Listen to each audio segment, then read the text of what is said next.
네이밍을 이렇게 했습니다. 가스펠 힐링 어셈블리라는 이름을 했어요. 그래서 우리가 이제부터 2달에 한 번씩 가스펠 힐링 어셈블리를 할 겁니다. 복음 치유 집회입니다. 복음과 치유는 다른 것이 아니다. 복음과 치유는 따로따로가 아니라 복음 안에 치유가 있다는 것을 우리는 고백하고, 또 복음을 얘기하고 복음 안에 주님께서 주신 치유를 우리가 받는 시간이 되길 원합니다. 이 어셈블리라는 단어를 제가 어떻게 찾게 됐냐면, 성경에 보니까 집회나 모임에 해당되는 단어가 뭐가 있을까 찾아봤어요. 그랬더니 총회라는 단어가 나오더라고요. 첫 번째 나오는 이 어셈블리라는 의미의 그 문장은 창세기 35장 11절에 있었어요. 하나님이 그에게 이르시되 나는 전능한 하나님이라 생육하고 번성하라. 한 백성과 백성들의 총회가 내게서 나오고 왕들이 내 허리에서 나오리라. 하나님께서 이렇게 축복하신 것 중에 이 아브라함의 그 믿음의 후손 가운데 총회가 나올 것이다. 총회에 대해서 뭐 컴퍼니라고 쓴 성경도 있고 또 커뮤니티라고 쓴 성경도 있어요. 그런데 이 카할이라는 단어, 그것이 이제 총회인데 그것의 의미가 이렇게 돼 있더라고요. 여러 족속들, 또 총회, 많은 백성, 집회, 회중, 또 군대, 많은 모임, 이런 것이 카할이었어요. 그래서 그 중에 이제 제가 그나마 적당한 단어를 어셈블리라고 했습니다. 이것을 왜 이렇게 길게 설명하느냐?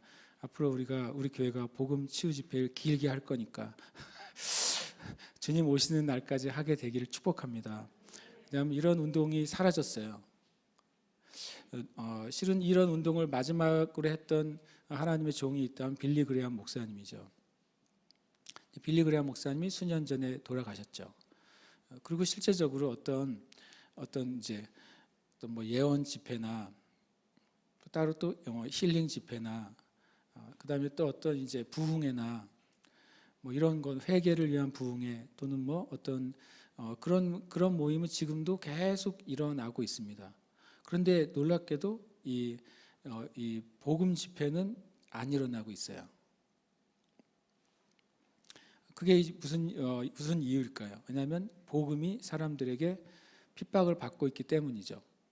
복음을 직접 얘기하면 사람들이 철 지나간 메시지라고 생각하기 때문에 그래요. 그리고 더 지나가서 이제 복음에다 더해서 치유를 얘기하면 너무 좀 이상하다고 생각하는 시대에 우리가 살고 있어요. 우리가 입으로는 하나님이 치유하시지라고 말하지만 한편으로 뭐라고 말합니까? 이미 벌써 이제 인간의 유전자 게놈이 다 밝혀졌고 유전자의 염기 서열까지도 다 밝혀졌죠. 그래서 그 염기 서열을 조작도 합니다. 지금은 조작도 해서 식물도 조작하고 동물도 조작하고 사람도 조작하고 있잖아요. 저와 여러분이 먹는 대부분의 그 식재료 가운데 많은 것이 유전자 조작으로 말미암은 식재료잖아요. 밀이나 보리나 옥수수나 콩이나 이런 것이요. 전 세계에 그 유전자 조작으로 만들면 만약에 뭐 한 가마니를 날 수 있는 그 밭에서 유전자 조작을 하면 10가마니가 나오기도 하는 겁니다. 그래서 많은 세계 글로벌 그 컴퍼니들이 정말 회사들이 다 유전자 조작 식물을 원하는 거예요. 왜냐하면 돈은 적게 들고 생산량은 많아지니까 그러면 그것을 팔면 더 많은 수입을 얻을 수 있죠. 놀라운 사실을 알려드릴까요? 전 세계에서 유전자 조작된 곡물을 가장 많이 사는 나라는 미국입니다. 2위가 어느 나라일까요? 대한민국이에요. 저와 여러분은 어렸을 때부터 유전자 조작으로 된 밀가루를 먹고 자랐어요. 저와 여러분 이미 유전자 조작으로 만들어진 콩과 옥수수로 만든 수많은 많은 음식을 먹고 자랐어요. 지금이 그런 시대입니다. 그러니까 과학이 엄청 발달됐고 수많은 의학기술이 발달됐죠. 이제는 이제 웬만한 외과 수술도 이제는 이제 인간 의사가 하지 않을 날이 얼마 남지 않지 않았습니까? 인간 의사는 그날의 컨디션에 따라서 그날의 기분에 따라서 3cm만 찢어야 되는데 기분이 나빠서 10cm를 찢을 수 있는 거 아닙니까? 이거 좀 심하나요? 저도 오른쪽 밑에 저기 자국이 하나 있어요. 자국이. 그러니까 최근에 저와 같은 그 수술을 맹장 수술을 한 분들은 자국이 없더라고요. 구멍만 하나 점처럼 나 있는데 저는 이렇게 길게 자국이 이렇게 나 있어요. 좀 있으면 이제 AI 그 의사가 수술을 하겠죠. 조금의 오차도 없이 망설임도 없이 정확한 부위를 정확하게 잘라 수술하는 시대가 됐잖아요. 그렇기 때문에 복음을 얘기하는 집회는 더더욱이 없고 또 치유를 얘기하는 집회는 더 인기가 없어지는 시대에 우리가 살고 있습니다. 그러나 분명히 성경은 복음을 전하라고 그랬어요. 그렇죠? 교회의 제1의 목적은 사회를 밝게 하는 게 아니에요. 복음의 목적이 이게 아닌가요? 라고 물을 수도 있어요. 아닙니다. 복음의 목적은 사람들을 구원시키는 거예요. 구원받은 사람들이 사회에 많아지면 그 사회는 밝아지는 거예요. 구원받고 하나님의 말씀대로 사는 사람들이 많아지면 그 사회는 정의로워지는 거예요. 구원받고 말씀대로 사는 사람들이 많아지면 그 사회는 가난이 사라지기 시작하는 거예요.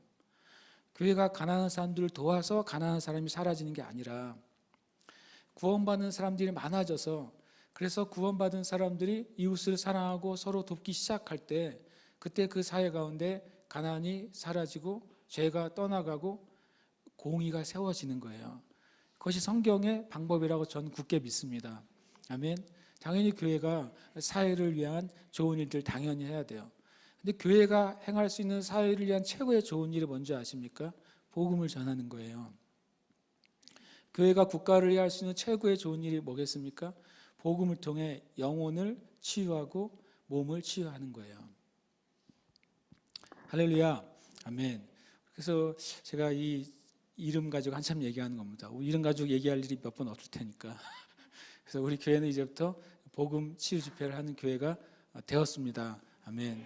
그래서 예수 그리스도의 복음 안에 치유가 포함되어 있습니다. 전에 한 말씀드린 것처럼 치유라고 할 때 우리는 질병의 치유만을 얘기하지만 그렇지 않습니다. 치유의 범주 안에는 주님이 먼저 병든 사람을 고쳐지는 것이 치유의 범주에 들었습니다. 마태복음 10장 8절에 보면 너희는 나가서 복음을 전하면서 병든 자를 고치고 죽은 자를 살리고 문둥병 자를 깨끗하게 하고 귀신을 내쫓으라 그랬어요. 이 네 가지가 치유예요. 힐링이라고 말할 때 첫 번째로는 병든 사람을 고치는 것이 힐링입니다. 하나님은 질병에 걸린 사람을 고쳐주시는 하나님이십니다. 아멘이십니까? 하나님이 못 고치실 질병이 없습니다. 아멘. 어저께 분명히 고백과 선포의 비밀이라고 말씀을 드렸어요. 아직 나에게 지금 없다고 해도 성경에서 말씀하신 것을 우리는 말하는 자가 돼야 돼요. 성경에서 말씀하신 것을 말하고 성경에서 말씀하시는 것을 행하는 자가 돼야 돼요. 그것이 고백과 선포의 비밀인 거죠. 만약에 어떤 사람이 10년간 자기의 질병을 기도했는데 낫지 않았다고 해서 하나님이 치유하시는 하나님이 아닌 것이 아니에요. 아멘이십니까? 하나님이 여전히 치유하시는 하나님이에요. 그래서 우리는 계속 고백하고 선포해야 됩니다. 주님이 그 말씀 가운데 첫 번째는 병든 자를 치유하는 것이 힐링이라고 그랬어요. 두 번째는 더 놀랍죠. 죽은 자를 살리며 주님이 그러셨어요. 죽은 자를 살리는 게 치유라고요? 누가 저한테 그럽니다. 죽은 자를 살리는 게 치유입니다. 왜냐하면 죽은 자를 살리는 것이 치유가 아니면 그 죽은 자에서 살아난 사람은 계속 살아있어야 돼요. 그래서 그건 치유에 들어가는 것입니다. 왜냐하면 언젠가 그도 다시 죽기 때문에 그렇습니다. 죽은 사람을 살리는 것은 우리 육신을 가진 사람으로서 일어날 수 있는 치유의 한 종류인 것입니다. 예수님이 나사로를 살리신 것은 치유하신 거예요. 부활시키신 게 아니에요. 부활은 죽은 자가 살아난 다음에 다시 죽지 않는 것을 부활이라고 그래요. 그래서 부활의 첫 열매는 예수님이신 거예요. 예수님만 죽음을 경험하셨고 사신 다음에 영원히 죽지 않으신 존재가 되신 것이죠. 그래서 죽은 자를 살리는 것, 주님이 오시기까지 죽은 자를 살리는 것은 치유의 범주에 속합니다. 아멘이십니까? 예. 그다음에 세 번째 치유의 범주에는 이 문둥병자를 깨끗하게 하는 것이라고 되어 있습니다.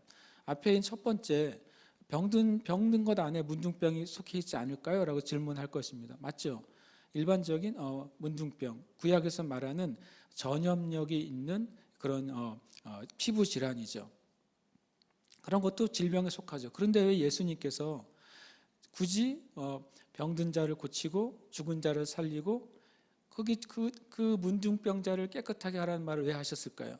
주님이 문둥병을 병으로 여기지 않으셨을까요? 그 말은 뭐냐면 따로 떼어놓으신 이유는 여기서 말하는 문둥병은 바로 영적인 미혹을 말하기 때문에 그렇습니다. 문둥병은 감각을 상실하는 질병이에요. 문둥병에 걸린 사람은 자기 몸에 칼이 꽂혀도 그 사람은 아프지 않습니다. 왜냐하면 피부에 있는 그 모든 감각이 제거됐기 때문에 그래요. 감각이 마비되고 죽었기 때문에 그렇습니다. 심각한 문둥병에 걸린, 한센병에 걸린 사람이 길을 가다가 귀가 떨어져도 아픈 줄 모릅니다. 왜요? 그 안에 있는 고통을 느끼는 것이 완전히 죽어버렸기 때문이에요. 문둥병자를 깨끗하게 하라고 주님 말씀하셨어요. 치유하라고 말하지 않고 깨끗하게 하라. 그래서 이 땅 가운데 있는 영적인 미혹, 비진리, 하나님의 말씀이 아닌 것으로 사람들을 깨끗하게 하라고 말씀하시는 것입니다. 잘못된 교리나 잘못된 지식을, 말씀의 지식을 바꿔주는 것, 그것이 깨달아지는 것도 치유의 범주에 속하는 거예요. 네 번째 차원의 치유가 있습니다. 그것은 귀신을 쫓아내라고 주님이 말씀하셨어요. 우리의 육신 가운데 어떤 나쁜 일을 귀신이 벌이기도 하죠. 우리의 정신 가운데 어떤 나쁜 일을 벌이기도 합니다. 근데 귀신의 궁극적인 목적은 우리의 몸을 망가뜨리거나 우리의 정신을 피폐하게 하는 게 목적이 아니라 궁극적으로는 무엇입니까? 우리의 영혼을 멸망시키는 게 목적이에요. 그래서 그 귀신이 우리의 영혼을 완전히 멸망시키기 전에 그를 쫓아내는 것은 우리 가운데 치유가 임하는 일입니다. 우리는 주님께 이 네 가지를 굳게 믿고 굳게 고백하고 선포해야 돼요. 예수님은 여전히 질병에 있거나 병든 사람을 치유하시는 주님이십니다. 아멘. 예수님은 여전히 죽지 않아야 될 사람인데 죽었을 때 그를 살리시는 분이십니다. 아멘. 예수님은 여전히 우리 안에 잘못된 생각, 잘못된 교리, 진리가 아닌 것으로부터 우리를 깨끗하게 치유하시는 분이십니다. 예수님은 여전히 우리 안에 있는 모든 마귀의 활동과 마귀가 우리에게 놓은 모든 저주로부터 우리를 해방하시고 자유케 하시는 분이십니다. 아멘. 아멘. 우리가 이제 복음 치유 집회를 말할 때 그 사실을 여러분 기억하시길 축복합니다. 지금 시대에는 다시 그것이 필요해요. 주님이 오시는 날에 다시 필요한 집회가 있다면 바로 복음이에요. 예수님을 통해 예수님께서 이 땅 가운데 무엇을 행하셨는지를 교회가 아는 것이죠. 그럴 때 하나님은 그 놀라운 역사를 온 열방 가운데 행하실 줄 믿는 것입니다. 아멘. 첫날 우리가 복음 치유 집회 때 어떤 말씀을 나눌까 제가 또 나름 고민을 많이 했습니다. 그 중에 오늘은 가장 기초적인 것부터 시작을 해야 되겠죠.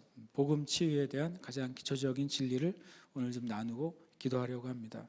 베드로전서 2장 24절 말씀입니다. 그 말씀 안에서 예수님의 구속 사역의 열매가 바로 구원과 치유라는 사실을 우리에게 알려주는 말씀이기 때문에 그렇습니다.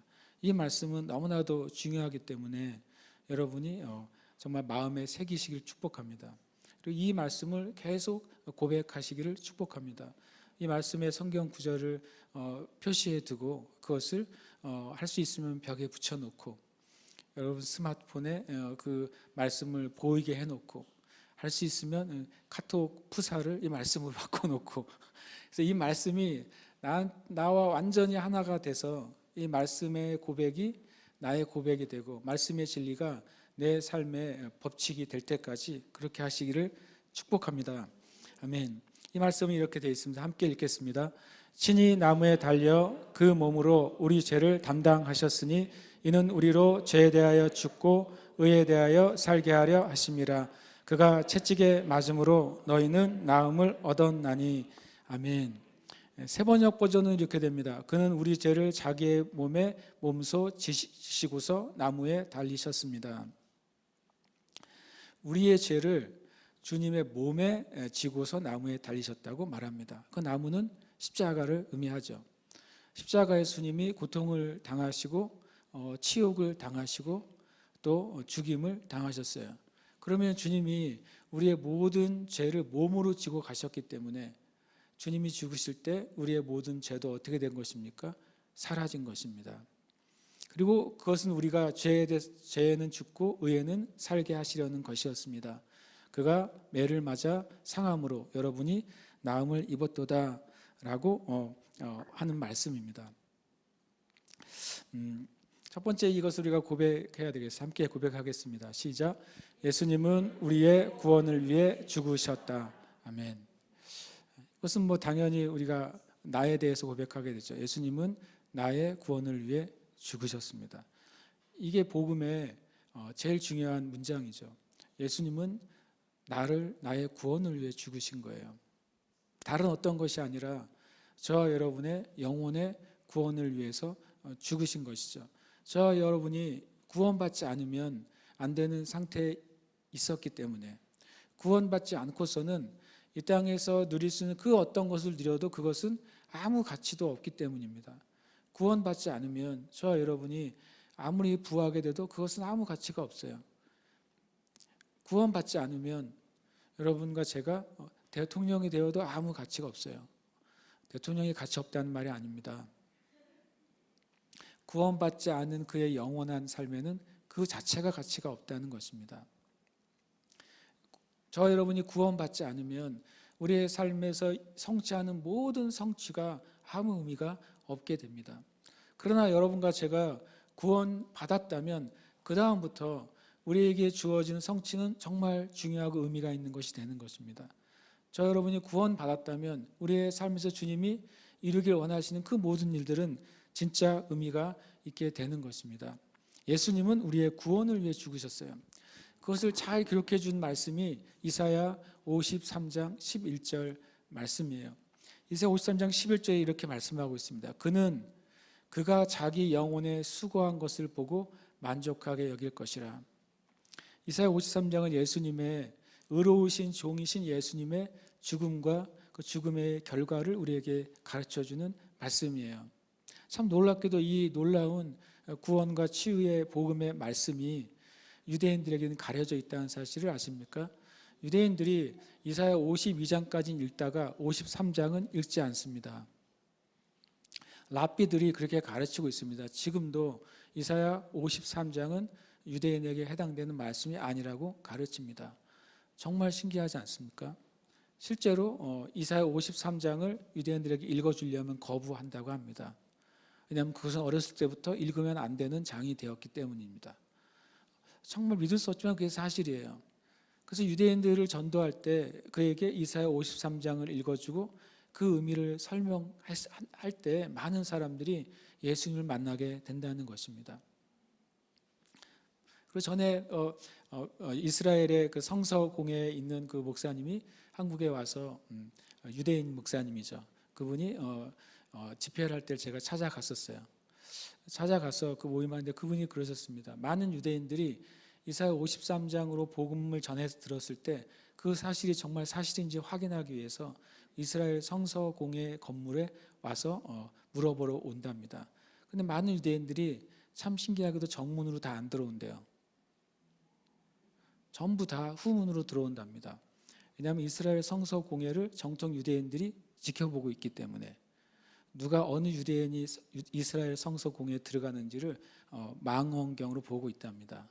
그래서 그들이 자기가 이스라엘 성서공회, 거기 이스라엘 성서공회는 신약을 프린트하는 곳이니까 그 들어가는 것이 걸릴까봐 해가 진 다음에 뒷문으로 들어와서 복음에 대해서 묻는다고 증언해 주셨어요. 그만큼 이사야 53장 강력한 구원의 복음의 말씀인 것이죠. 여기 이렇게 말씀하고 있어요. 그가 누군지는 유대인들은 모르죠. 그러나 우리는 압니다. 그분이 누구이십니까? 예수 그리스도이신 거예요. 예수 그리스도께서 자기의 영혼에 수고하는 것, 예수님이 자신의 영혼을 다해 수고한 그 결과를 보고 너무너무 만족하게 될 것이라고 이사야서는 예언했어요. 참 놀라운 예언이죠. 그러면 주님이 스스로 한 그 수고가 무엇입니까? 예수님이 하신 영혼의 수고가 무엇이었습니까? 나의 의로운 종이 자기 지식으로 많은 사람을 의롭게 하고 또 그들의 죄악을 친히 담당하리로다. 바로 의로운 종이신 예수 그리스도께서 그 영혼을 모든 것을 다해서 수고한 결과가 뭐냐면 많은 사람을 의롭게 하고 죄악을 제거하는 거였어요. 그것이 바로 예수님이 우리의 구원을 위해 죽으셨다는 증거예요. 예수님은 하나님의 의로운 종으로서 죄 짓지 않는 인간으로서 하나님의 유일한 독생자로서 이 땅에 오셔서 그 영혼의 수고로 자기 자신의 생명을 우리에게 주셨어요. 그 목적은 뭐냐면 이 땅에 있는 그 말씀을 믿는 많은 사람들이, 이 많은은 제한이 없는 것이죠. 누구든지 예수님을 믿는 사람이라면 그 사람들에게 의가 부어지는 것이죠. 그리고 그들의 죄가 완전히 제거되는 것, 그것이 구원입니다. 우리가 의롭게 되고 우리의 죄가 완전히 사라지는 것, 그것이 구원이죠. 예수님은 우리를 구원하시기 위해서 죽으신 것입니다. 이것이 제일 중요한 진리예요. 이것을 우리는 말할 수 있는 사람이 돼야 됩니다. 예수 믿고 구원 받으세요. 이것이 진리죠. 그런데 그 안에 이 메시지가 들어가야만 돼요. 예수님이 바로 당신과 나의 죄를 위해서 죽으셨고, 예수님이 죽으셨기 때문에 당신과 나의 죄는 사라졌습니다. 라는 사실을 우리는 고백해야 되는 줄 믿습니다. 아멘. 지난주에 우리 하소 수련회가 있었어요. 하소 수련회에 제가 그 말씀을 나눴습니다. 정말 중요한 말씀을 나누고 싶다고 그러고 나눴어요. 그것이 요한복음 3장 16절 말씀이었어요. 요한복음 3장 16절 여러분 다 외우시죠? 외우시니까 제가 안 보여드리고 한번 외워봅시다. 시작. 하나님이 세상을 이처럼 사랑하사 독생자를 주셨으니 이는 저를 믿는 자마다 멸망치 않고 영생을 얻게 하려 하심이니라. 아멘. 제가 그때 하소들에게 질문했는데 기억하세요, 하소들? 이렇게 말해요. 하나님이 누구를 사랑하시죠? 네, 세상을 사랑하신다고 그랬어요. 우리가 요한복음 3장 16절을 읽을 때 하나님이 예수 믿는 사람을 사랑하신다고 생각하고 읽는 거예요. 요한복음 3장 16절을 읽을 때 우리가 무의식적으로 교회 다니는 사람을 사랑하신다고 생각하는 거예요. 그래서 저 죄지은 저 인간은, 하나님을 믿지 않은 저 인간은 하나님의 사랑을 받지 못했지 라고 생각한다는 거예요. 그 말씀에 그렇게 쓰여져 있습니까? 하나님이 누구를 사랑하신다고요? 세상을 사랑합니다. 세상에는 예수를 믿는 사람도 있지만 예수를 믿지 않는 사람이 더 많습니다. 하나님이 세상을 사랑하세요. 이거는 진리예요. 그래서 우리는 예수 믿지 않는 사람에게 하나님이 당신을 사랑하신다고 분명하게 말할 수 있어요. 왜냐하면 성경에 그렇게 써 있거든요. 당신이 예수님을 믿으면 하나님의 사랑을 받을 수 있어요. 이것은 거짓입니다. 당신이 예수님을 영접하면 하나님이 당신을 사랑하실 거예요. 그것도 거짓입니다. 요한복음 3장 16절은 하나님이 세상을 사랑하시는데 그냥 사랑하시는 게 아니라 이처럼 사랑하신다고 그랬어요. 여러분, 예수 믿는 사람만 주님이 이처럼 사랑하시는 것 아닙니다. 여러분 주변의 가족 중에 예수님 믿지 않는 그 가족을 하나님이 여러분하고 똑같이 사랑하세요. 불공평한 것 같습니까? 나는 그래도 예수님 믿고 예배도 꼬박꼬박 나오는데 그는 예수님도 안 믿고 예배도 안 나오고 하나님 얘기만 들으면 엄청 싫어하는데 어떻게 하나님이 나와 그를 똑같이 사랑하시죠? 그래, 똑같이 사랑하십니다. 성경에 그렇게 써 있잖아요. 하나님이 세상을 이처럼 사랑하시는데 얼만큼 이처럼 사랑하시냐면 자기의 독생자를 주시기까지 사랑하신다고 그랬어요. 하나님이 세상을 이처럼 사랑하 독생자를 주셨는데 어떻게 주셨습니까?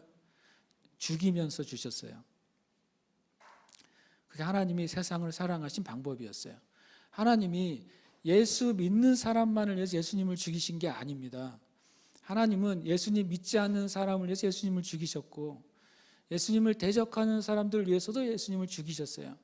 그것이 요한복음 3장 16절에서 정확하게 말씀하고 계신 거예요. 하나님 모든 사람을 위해서 예수님을 죽이셨습니다. 이는 그를 믿는 자가 영생을 얻게 하기 위해서 그래요.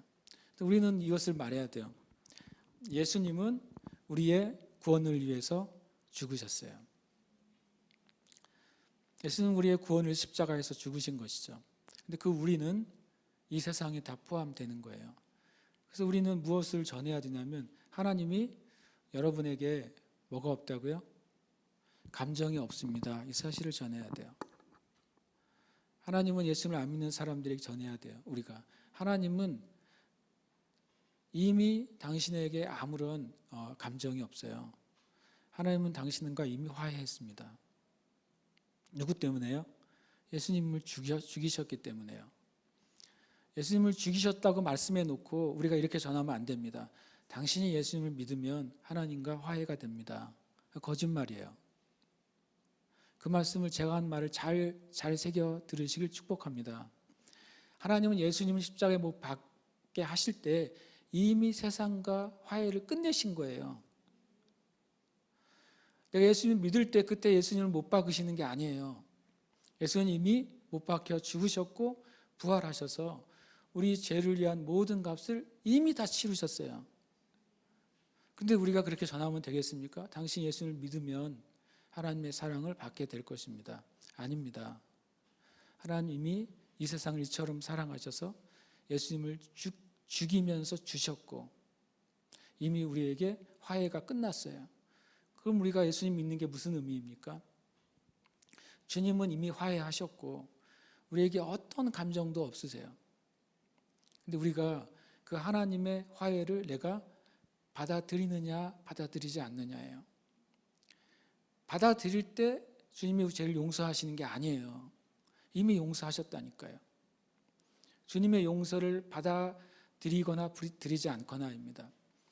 사람들이 왜 지옥에 가는 줄 아십니까? 하나님이 사람들을 용서하지 않아서 지옥 가는 게 아니에요. 다시 한번 말씀드립니다.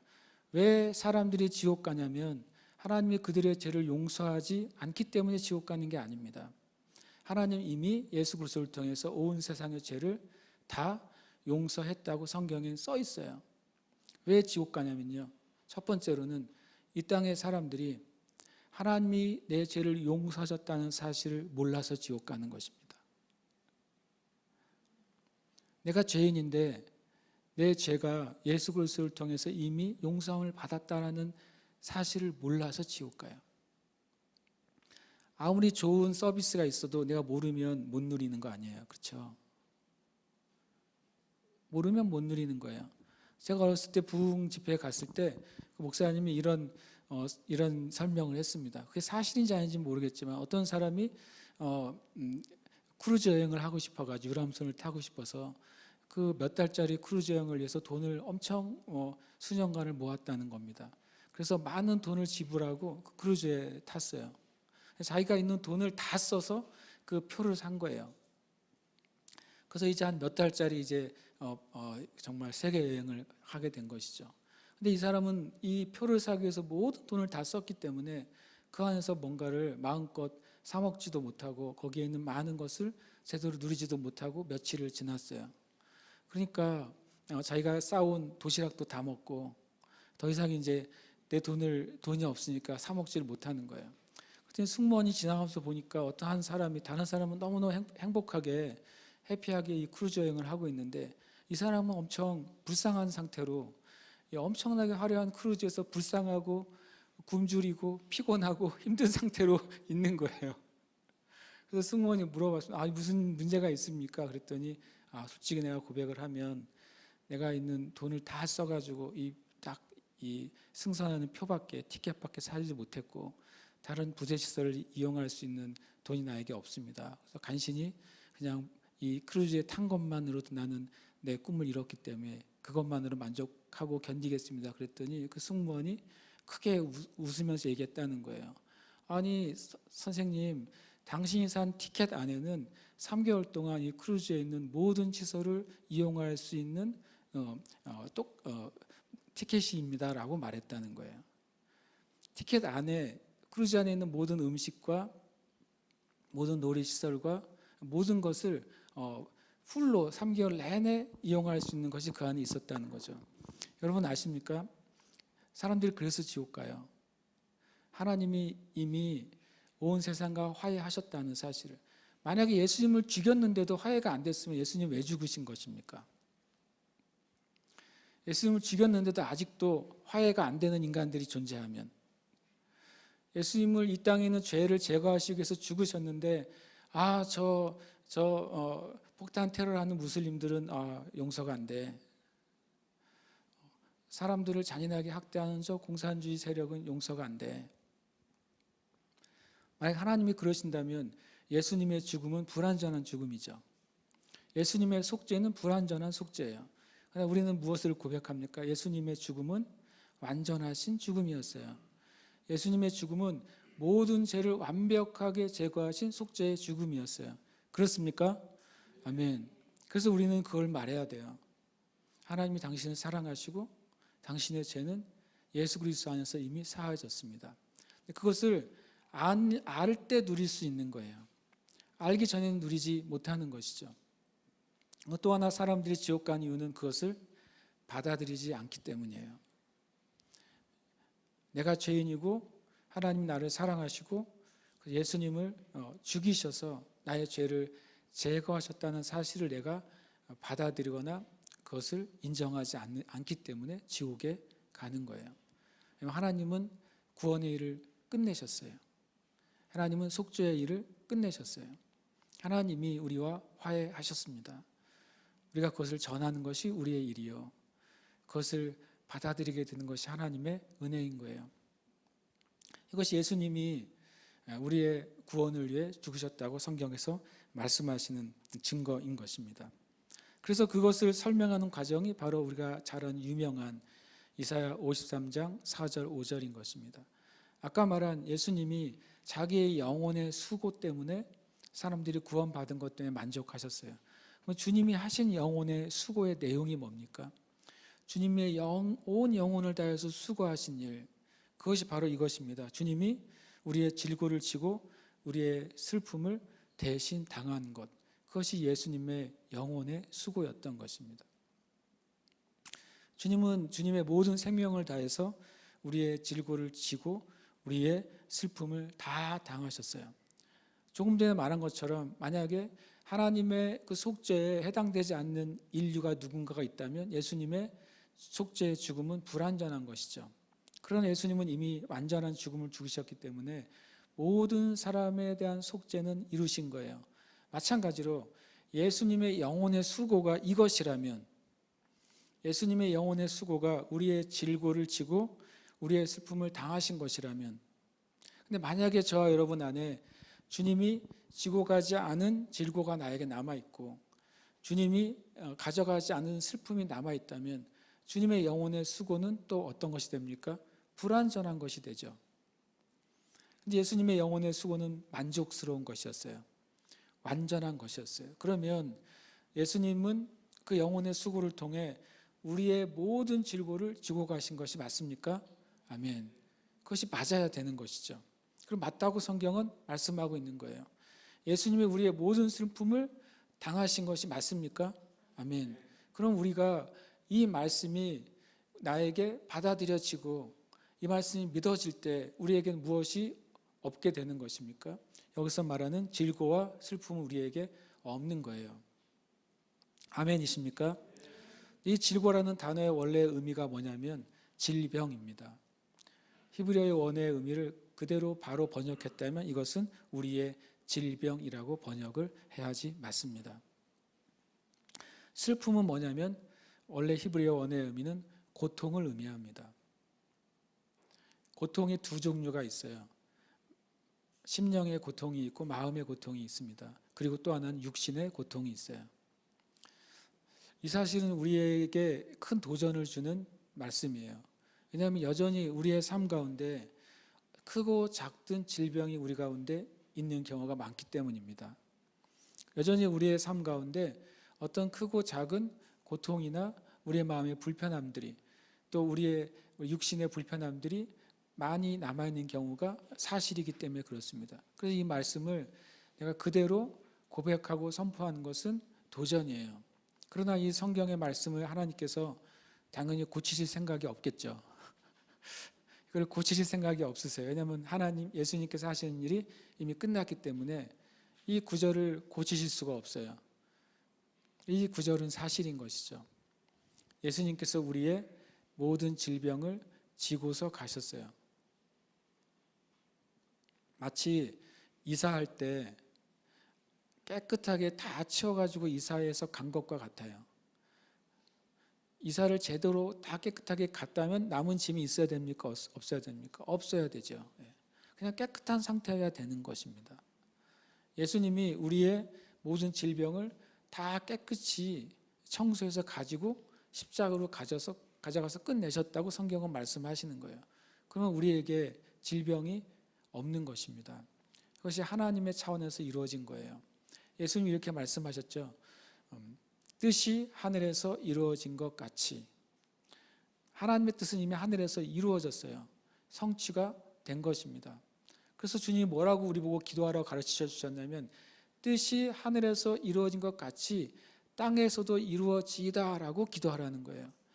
이미 하늘에서 이루어진 그것이 이 땅 가운데 나타나게 하여 주시옵소서라고 기도하라는 것이죠. 지금 그 일을 해 주시옵소서가 아니에요.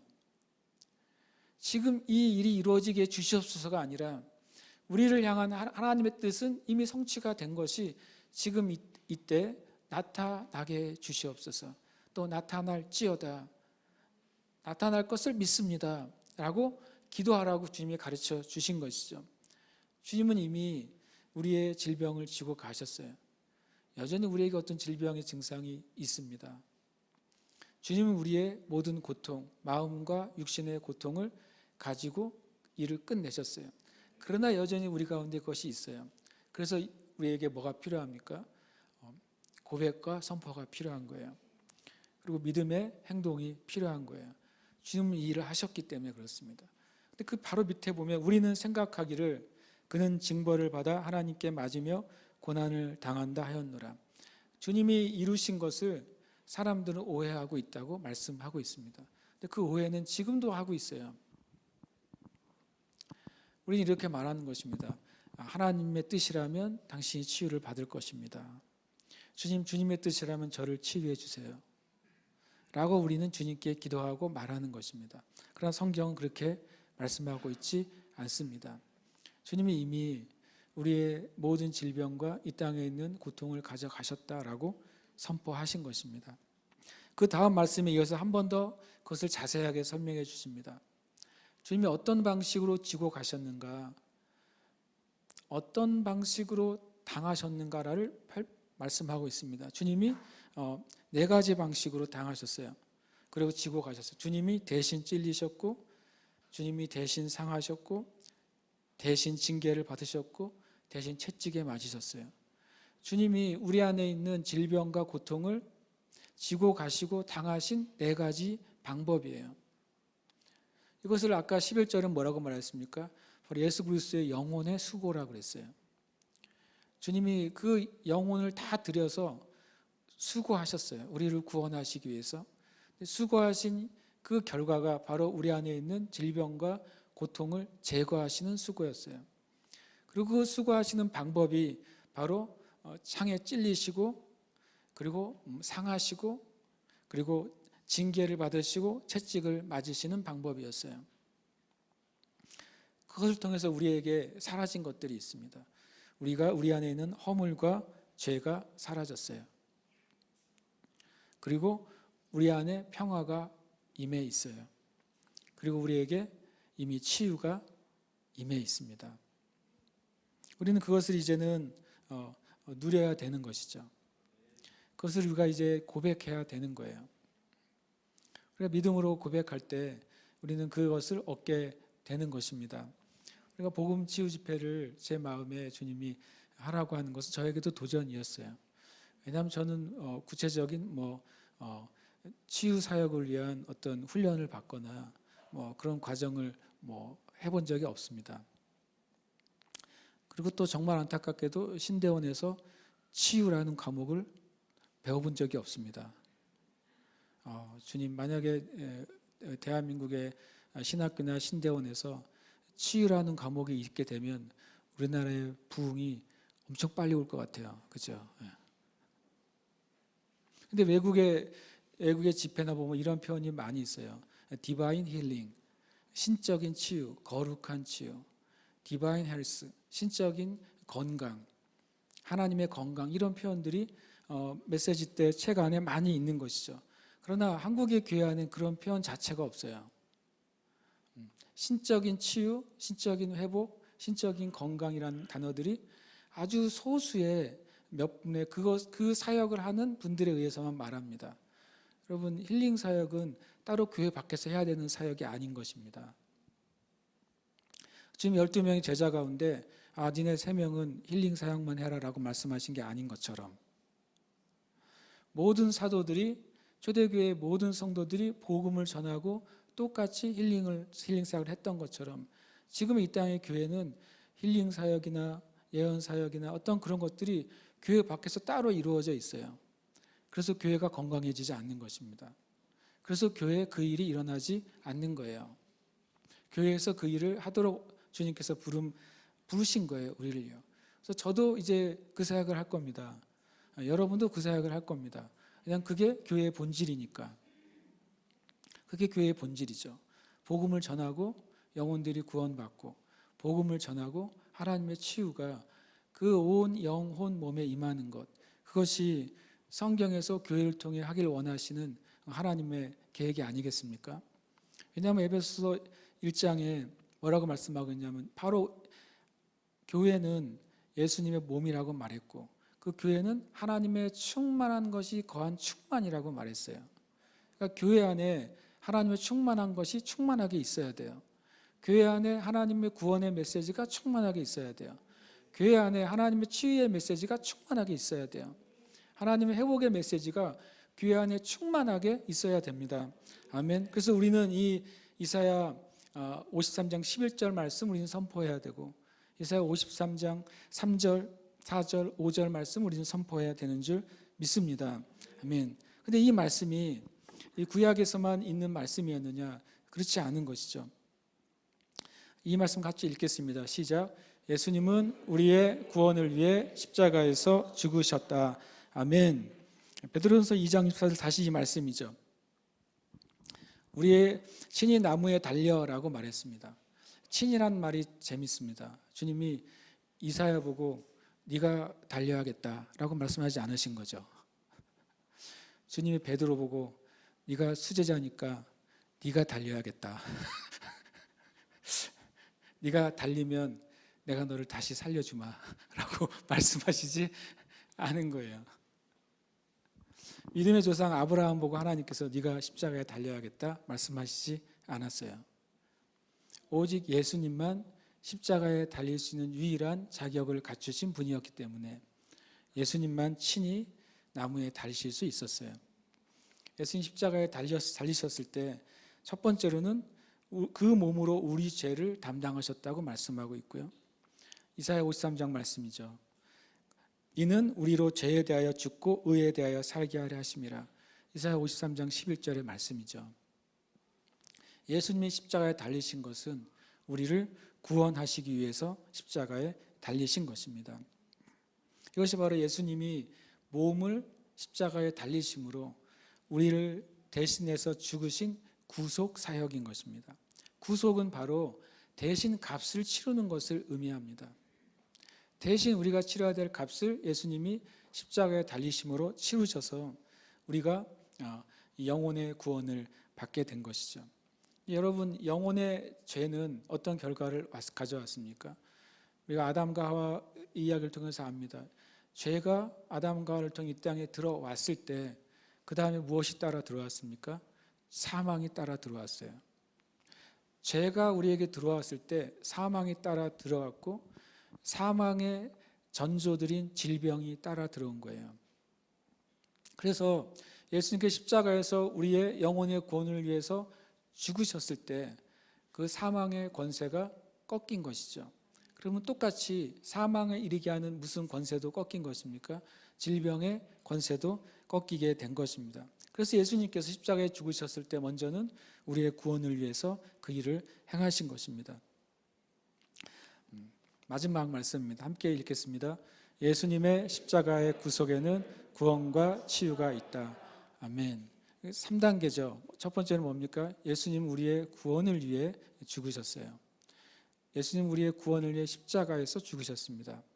예수님의 십자가의 그 구속 사건에는 우리에게 영혼의 구원과 육신의 치유가 같이 있다는 사실입니다.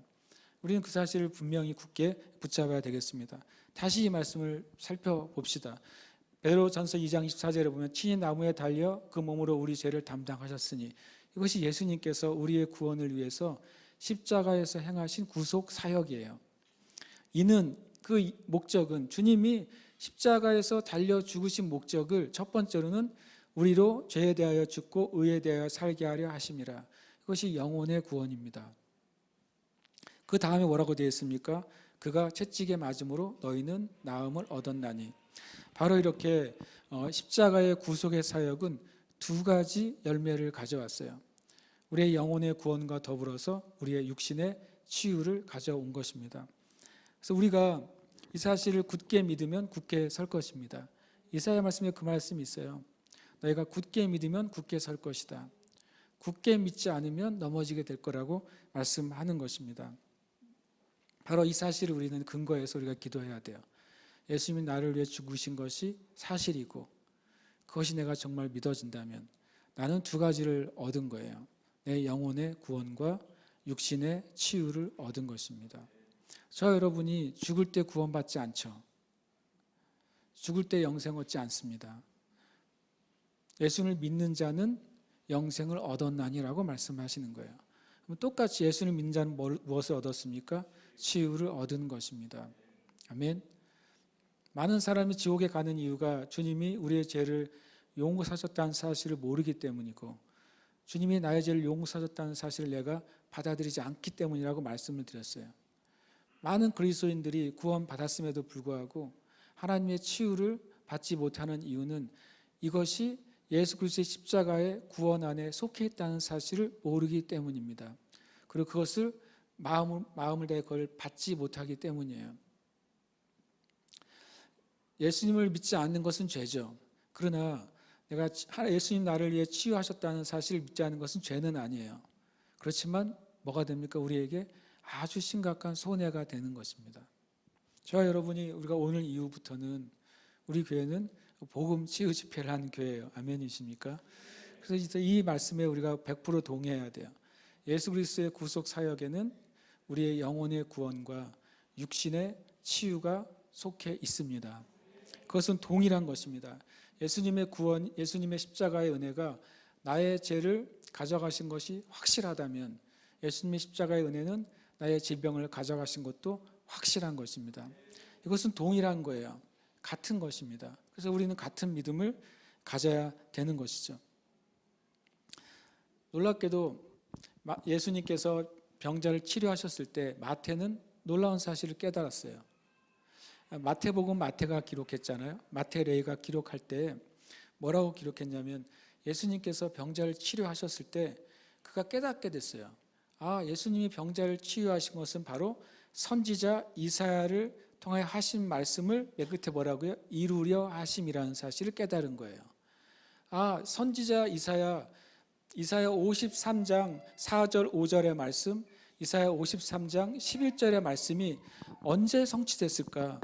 언제 하나님의 종이 우리의 질병을 가져가셨고 언제 하나님의 종이 우리의 고통을 가져가셨을까? 언제 그것이 완성됐을까라고 생각했을 때 바로 마태가 깨달은 것이죠. 예수님의 사역을 통해 저것은 바로 이사야 53장에서 예언하신 우리 연약한 것을 친히 담당하시고 병을 짊어지셨도다 하는 말씀이 예수님을 통해서 성취됐구나라고 마태가 깨달은 것입니다. 그래서 마태복음 8장 17절에 이 기록을 했어요. 만약에 마태가 이 기록을 하지 않았다면 우리는 계속 무엇을 위해 기도해야 됩니까? 주님, 이사야 53장을 이루어 주시옵소서. 이사야 53장의 약속이 이 땅의 교회 가운데 임하게 하여 주시옵소서라고 기도해야 되는 것입니다. 왜냐하면 성경에 그것이 성취됐다고 선언하지 않았기 때문에, 성경에서 성취되었다고 선언하지 않고 앞으로 될 것이다라고 하는 것은 우리가 어떻게 기도합니까? 나도 마음을 같이 해서 주님 그것을 이루어 주시옵소서라고 기도하면 되는 것입니다. 성경에 이미 이루어졌다고 선언하신 건 우리가 어떻게 해야 됩니까? 주시옵소서라고 하면 안 되죠. 주님이 이미 주셨는데 그걸 계속 달라고 말하면 안 되는 것이죠. 이미 주셨다고 선언한 것은 어떻게 해야 돼? 믿음으로 내가 그것을 받습니다. 이미 주님께서 이루셨다고 말씀하셨기 때문에 나는 그것을 믿습니다라고 우리는 고백해야 되는 것입니다. 아멘이십니까? 감사하게도 이사야 53장의 말씀은 성취가 됐어요. 그것을 바로 마태가 증언하고 있는 것입니다. 우리 연약한 것을 친히 담당하시고 병을 짊어지셨도다. 이 말씀이 예수님의 사역 가운데서 성취가 됐고, 그 예수님은 어제나 오늘이나 영원토록 동일하십니다. 그래서 그분의 성취도 어제나 오늘이나 영원토록 동일하신 것입니다. 아멘이십니까? 아멘. 그래서 이 마태가 그것을 말하면서 다시 한 번 더 우리에게 증언을 해주고 있어요. 마태복음 8장 16절에 이렇게 증언하고 있습니다. 저물매 사람들이 귀신 들린 자를 많이 데리고 예수께 오거늘 예수께서 말씀으로 귀신들을 쫓아내시고 병든 자들을 어떻게? 다. 이 다가 중요한 단어입니다. 병든 자들을 어떻게 해요? 다 고치셨습니다. 왜냐하면 주님은 이사야 53장의 예언을 성취하시는 분이기 때문에 그래요. 예외가 없는 것이죠. 주님에게는 예외가 없어요. 그래서 주님은 귀신들을 쫓아내시고 병든 자들을 다 고치셨어요. 그럼 이렇게 말할 것입니다. 예수님이시니까 또 예수님이 살아 계셨으니까 그 일을 행하셨을 것입니다 라고 말하고 있죠. 그래서 우리는 다시 한번 또 이렇게 말할 수 있습니다. 마태복음 8장 3절에서 마태는 다시 한번 우리에게 증언합니다. 문둥병자가 주님께 말합니다. 주님 원하시면 저를 깨끗하게 하실 수 있습니다. 문둥병자가 주님께 나올 때 한 가지 믿음은 있었어요. 예수님에게 나를 고칠 수 있는 능력이 있다는 사실은 믿었어요. 저분은 정말 병을 고치는 능력이 있구나. 무슨 병이든지 그분은 고치시는 능력이 있지라고 하는 믿음이 그 문둥병자에게 있었어요. 그런데 문둥병자에게 한 가지 믿음이 부족했던 것이죠. 뭐냐면 주님이 원하시면 저는 깨끗하게 하실 수 있습니다. 저분에게 능력이 있는 것은 믿어지는데 정말 내가 깨끗해지는 것이 주님이 원하시는 뜻일까? 그리고 지금 내가 깨끗해지는 것이 주님이 원하시는 뜻일까? 혹시 주님의 영광을 위해서 내가 아픈 것이 아닐까? 혹시 주님의 놀라운 지혜 가운데서 30년 뒤에 고쳐지는 것이 아닐까? 하나님이 나를 고치시는 게 하나님의 뜻인지, 그리고 그 하나님이 예수님을 통해 지금 이 시간 나를 깨끗하게 하는 게 하나님의 뜻인지, 그 병자는 그것을 믿을 수가 없었던 것이죠. 그 믿음이 없었어요. 그래서 주님께 이 2절에 말합니다. 주여 원하시면 저를 깨끗하게 하실 수 있나이다. 얼마나 많이 우리가 이렇게 기도했는지 몰라요. 우리는 굉장히 많은 시간 이렇게 기도했어요. 주님 원하시면 제 질병은 나을 겁니다. 주님의 뜻이라면 저는 치유될 것입니다. 주님의 뜻이라면 저 형제를 치유해 주시옵소서. 주님의 뜻이라면 저 자매를 치유해 주시옵소서. 우리는 끝까지 엄청 많이 오래 기도해 왔어요. 놀랍게도 바로 3절에 대한 믿음이 우리에게 부족한 것입니다. 지금 뭐라고 말씀하시냐면요, 손을 대시면서 이렇게 말씀하셨어요. 내가 원하노니.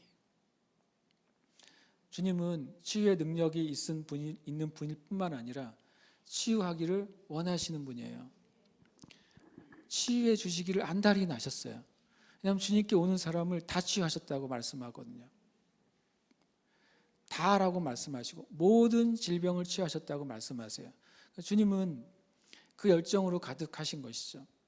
복음을 전하실 열정으로 가득했고 병자를 치유하실 그 열정으로 가득했어요. 주님께 나오는 병자를 한 번도 돌려보내신 적이 없으세요. 이것이 주님의 뜻이에요. 우리가 주님의 뜻이라면 말을 이제는 바꿔야 됩니다. 주님, 치유하시는 것이 주님의 뜻인 줄 제가 알았기 때문에, 치유가 주님의 뜻인 줄을 제가 믿습니다. 우리는 이 고백을 바꿔야 됩니다. 주님은 정말 원하시기 때문에 그렇습니다. 그래서 기도하고 싶습니다. 제가 우리 첫 복음 치유 집회 말씀을 베드로전서 2장 24절 말씀으로 정했어요. 이 말씀을 우리가 정말 암기해야 돼요. 말씀 다시 한번 읽겠습니다. 시작. 진이 나무에 달려 그 몸으로 우리 죄를 담당하셨으니 이는 우리로 죄에 대하여 죽고 의에 대하여 살게 하려 하심이라. 그가 채찍에 맞음으로 너희는 나음을 얻었나니. 아멘. 우리가 나로 다시 한 번 더 고백해야 되겠죠. 한번 고백하겠습니다. 시작. 친히 나무에 달려 그 몸으로 우리 죄를 담당하셨으니 이는 나로 죄에 대하여 죽고 의에 대하여 살게 하려 하심이라. 그가 채찍에 맞음으로 나는 나음을 얻었나니. 아멘. 아멘이십니까? 그래서 이제 요 말씀을 이렇게 띄워놓고 우리가 기도하고 싶습니다. 위에 찬양 가사를 띄우셔도 됩니다. 이 말씀을 떼어놓고 우리가 볼 때 이 앞에 있는 말씀을 기억하시. 한 번 더 이것을 그대로 고백하겠습니다. 시작. 나로 죄에 대하여 죽고 의에 대하여 살게 하려 하심이라. 그가 채찍에 맞음으로 나는 나음을 얻었나니. 아멘. 여러분, 나는 죄에 대하여 죽었습니다. 나는 의에 대해서 살아 있습니다. 나는 의인입니다. 예수님이 나의 모든 죄를 가져가셨기 때문에 나는 의인입니다. 아멘. 마찬가지로 예수님이 나의 모든 질병과 고통을 가져가셨습니다. 예수님 십자가에서 그 일을 끝내셨습니다. 그래서 더 이상 나는 내 몸에 있는 질병과 함께 살 필요가 없습니다. 더 이상 나는 내 육신에 있는 고통을 가지고 인생을 살아갈 이유가 없습니다. 아멘이십니까? 왜냐하면 예수님이 그걸 가져가셨기 때문입니다. 그럼 어제 제가 그 말씀 드렸어요. 우리의 영혼이 낭망하게 되면 그것이 우리의 영이 우리의 질병을 이기지 못하게 된다고 말씀드렸어요. 우리의 영혼이 우리의 질병을 이길 것이라고 말했고, 그런데 우리의 영이 낭망하게 되면 질병을 이길 수 없고 견딜 수 없다고 말했습니다. 그리고 어제 우리가 그 기도를 했었습니다. 내 영혼아 어쩌야 내가 낭망하느냐. 너는 하나님께 소망을 두라.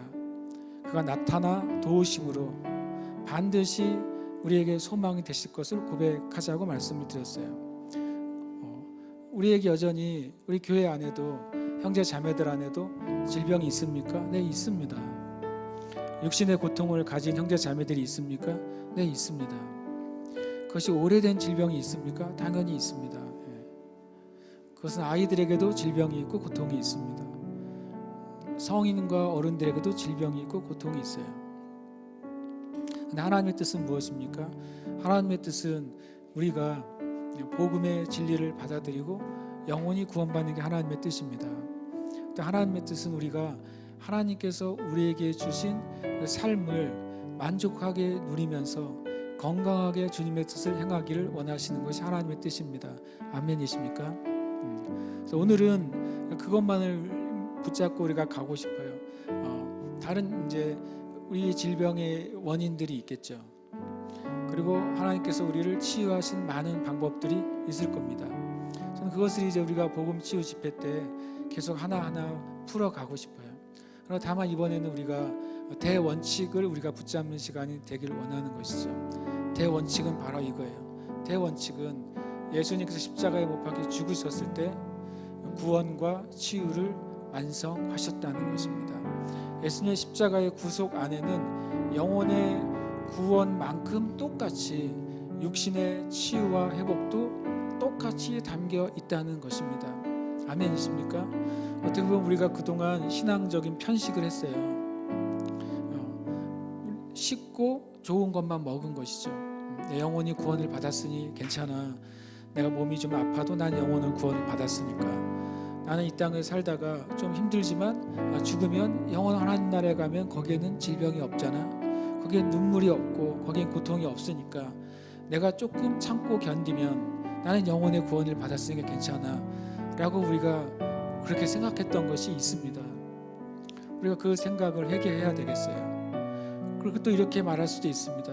내가 그동안 수도 없이 많이 기도해 왔지, 또 기도를 받기도 했지, 그러나 내 병과 질병과 고통이나 나의 문제가 사라지지 않았잖아 라고 우리는 말할 수 있습니다. 그것은 사실인 것이죠. 믿음은 사실을 부정하는 것이 아니에요. 사실을 아는 것이죠. 그러나 사실과 진리는 다르다는 것을 구별하는 것입니다. 나에게 여전히 고통이 있고 질병이 있을 수 있어요. 그리고 우리 가정에 대대로 이어오르는 병력이 있을 수 있어요. 그러나 진리는 분명히 우리에게 하나님의 치유가 있다고 말씀하신다는 것입니다. 아멘. 아멘.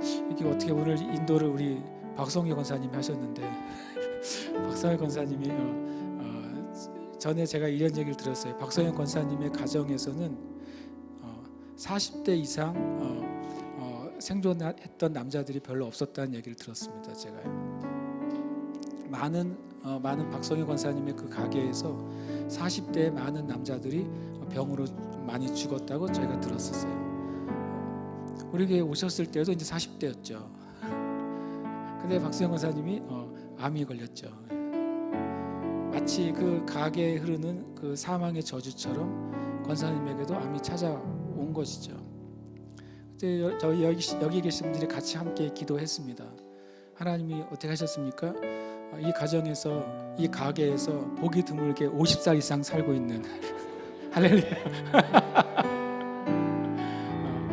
권사님의 가정 안에 사망의 영이 끊어진 것입니다. 아멘. 정말 그런가 하는데 나중에 물어보십시오. 저는 그 간증을 들었으니까. 이 집안에 40대 이상의 사람들이 없었다는 거예요. 참 마귀가 얼마나 이 가게를 그동안 괴롭혔던 것입니까? 그러나 주님의 치유와 주님의 생명 우리에게 있음을 우리는 믿는 것입니다. 아멘. 어저께 했던 고백 몇 가지를 같이 했으면 좋겠습니다. 저를 따라서 우리가 고백하고 선포하십시다. 나는 아무것도 두려워하지 않습니다. 내 안에 계신 분이 세상에 있는 분보다 크십니다. 내 안에 계신 분이 어떤 환경보다도 크십니다. 내 안에 계신 분이 어떤 질병보다도 크십니다. 내 안에 계신 분이 어떤 문제보다도 크십니다. 아멘, 아멘, 할렐루야, 아멘, 아멘, 아멘. 시간 기도할 때 먼저 우리가 같이 기도를 하기를 원합니다. 그래서 기도할 때 오늘 제가 나눈 말씀을 기억하시면서 기도하시고 베드로 전서 2장 24절 말씀을 기억하시면서 기도하세요. 그리고 여기에 이 말씀을 그냥 작게 띄워놨습니다. 보시면서 기도하세요. 나는 예수 그리스도의 십자가의 은혜로 죄에 대해 죽고 의에 대해서 살게 되었다. 나는 구원받은 자요. 나는 죄가 없는 의인이요. 나는 하나님의 자녀다. 이걸 계속 고백하시길 축복합니다. 그리고 동일하게 나는 하나님의 자녀가 된 것과 동시에 나는 예수님의 보혈의 은혜로 나음을 받았다. 치유는 나의 것이다. 고통은 더 이상 내가 가지고 있지 않게 되었다. 우리가 이 믿음으로 이 말씀을 고백하는 거예요. 말씀을 선포하는 거예요. 말씀을 믿는 것입니다. 함께 이 시간 예배하시면서 계속 기도하며 나가겠습니다. 함께 예배하겠습니다.